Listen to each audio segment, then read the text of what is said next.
Ika-anim na pung kabanata, ikakasal na si Maria Clara. Mga tauhang nabanggit sa kabanata.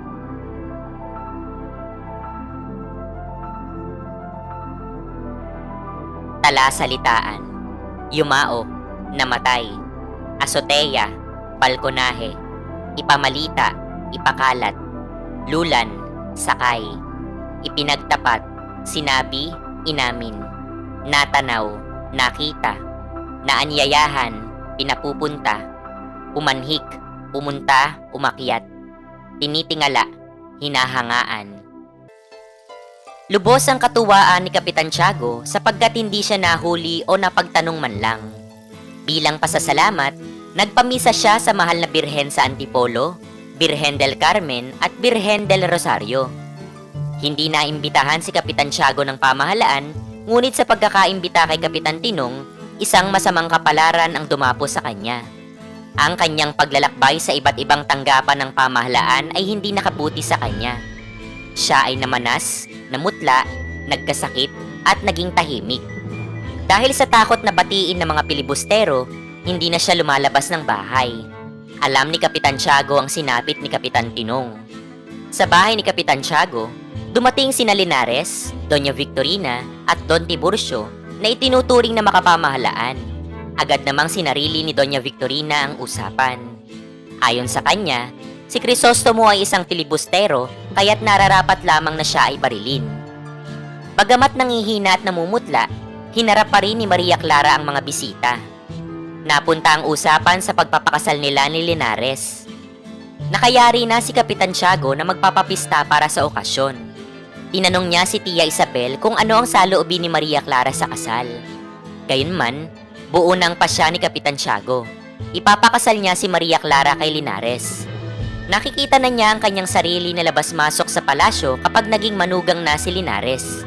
Napuno ng mga bisita ang bulwagan ni Kapitan Tiago, kabilang ang mga Inchik at Kastila.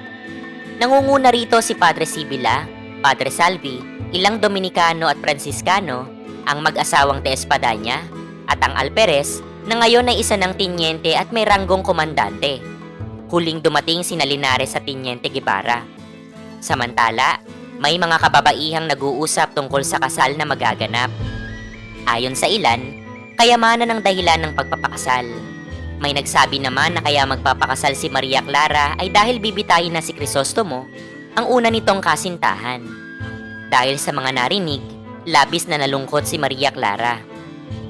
Sa kabilang dako, pinag-uusapan ng mga kalalakihan ang paglipat ng kura sa Maynila.